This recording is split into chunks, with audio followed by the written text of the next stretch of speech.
মঙ্গলবার সোশ্যাল মিডিয়ায় পরমব্রত চট্টোপাধ্যায়ের পোস্ট দেখে প্রথমটা বেশ চমকেই উঠেছিলেন সবাই। এ তো কেবল নিছক পোস্ট নয়, এ তো কেবল সবাইকে কার্যত নাড়িয়ে দেওয়ার মতো খবর। আর এতদিন কার্যত লোকচক্ষুর অন্তরালে থেকে গিয়েছিল এত বড় খবরটা। প্রবাদ প্রতিম পরিচালক ঋত্বিক ঘটকের পুত্র গত 10 বছর ধরে চিকিৎসাধীন, ভর্তি রয়েছেন হাসপাতালে।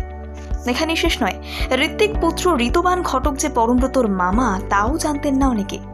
সোশ্যাল মিডিয়ায় পরমব্রত এদিন বিস্তারিত পোস্টে লেখেন তার মামা ঋতবানের কথা।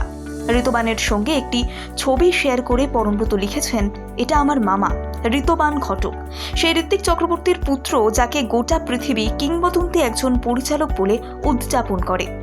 মামা গত 10 বছর ধরে বিভিন্ন সমস্যার জন্য চিকিৎসাধীন রয়েছে। রাজ্য সরকার ও পরিবার মিলে ওর চিকিৎসার যাবতীয় খরচ বহন করে। প্রত্যেক বছর দুর্গাপুজো, ক্রিসমাস, নিউ ইয়ারের সময় ওর সঙ্গে দেখা করতে আসা একটা অভ্যাসে পরিণত হয়েছে। এই ছবিতে সেই মানুষগুলি রয়েছেন যারা SSKM এর সাইকিয়াট্রিক বিভাগে গত 10 বছর ধরে ওর দেখাশোনা করে আসছেন। লোকনাথ, অনিমা, তাহের, দীপালি এবং অন্যান্যরা। যেই ছবিটা তুলেছে একবার, ওকে ফ্রেমে মিস করছি, পুজোর মতো এখনো বলতে চাই চারপাশে আলো হোক। সোশ্যাল মিডিয়ায় এই পোস্টে অনেকেই শুভেচ্ছা জানিয়ে দ্রুত সুস্থতা কামনা করেছে ঋতবানের। অনেকে আবার বেশ অবাক হয়েছেন ঋত্বিক পুত্রের এই অসুস্থতার কথা জেনে। সাহেব ভট্টাচার্য থেকে শুরু করে জুন মালিয়া প্রত্যেকেই ভালোবাসা জানিয়েছেন এই পোস্টে। প্রসঙ্গত, সদ্য ক্রিসমাস উদযাপন করতে পরমব্রত পৌঁছে গিয়েছিলেন একটি ক্যাফেতে। সেখানে HIV পজিটিভ শিশুদের সঙ্গে তিনি যোগ দেন কেক মিক্সিংয়ে। তবে বিয়ের পরের প্রথম ক্রিসমাসে পিয়ার সঙ্গে একান্ত মুহূর্ত কাটাতেও তিনি কিন্তু ভোলেননি। মঙ্গলবার সোশ্যাল মিডিয়ায় পরমব্রত চট্টোপাধ্যায়ের পোস্ট দেখে প্রথমটা বেশ চমকেই উঠেছিলেন সবাই। এ তো কেবল নিছক পোস্ট নয়, এ তো কেবল সবাইকে কার্যত নাড়িয়ে দেওয়ার মতো খবর। আর এতদিন কার্যত লোকচক্ষুর অন্তরালে থেকে গিয়েছিল এত বড় খবরটা।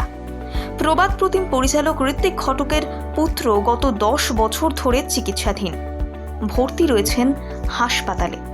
এখানেই শেষ নয়, ঋত্বিক পুত্র ঋতবান ঘটক যে পরমব্রতর মামা তাও জানতেন না অনেকে। সোশ্যাল মিডিয়ায় পরমব্রত এদিন বিস্তারিত পোস্টে লেখেন তার মামা ঋতবানের কথা। ঋতবানের সঙ্গে একটি ছবি শেয়ার করে পরমব্রত লিখেছেন, এটা আমার মামা ঋতবান ঘটক, সেই ঋত্বিক চক্রবর্তীর পুত্র যাকে গোটা পৃথিবী কিংবদন্তি একজন পরিচালক বলে উদযাপন করে। মামা গত 10 বছর ধরে বিভিন্ন সমস্যার জন্য চিকিৎসাধীন রয়েছে। রাজ্য সরকার ও পরিবার মিলে ওর চিকিৎসার যাবতীয় খরচ বহন করে। প্রত্যেক বছর দুর্গাপুজো, ক্রিসমাস, নিউ ইয়ারের সময় ওর সঙ্গে দেখা করতে আসা একটা অভ্যাসে পরিণত হয়েছে। এই ছবিতে সেই মানুষগুলি রয়েছেন যারা SSKM এর সাইকিয়াট্রিক বিভাগে গত 10 বছর ধরে ওর দেখাশোনা করে আসছেন। লোকনাথ, অনিমা, তাহের, দীপালি এবং অন্যান্যরা। যেই ছবিটা তুলেছে একবার, ওকে ফ্রেমে মিস করছি, পুজোর মতো এখনো বলতে চাই চারপাশে আলো হোক।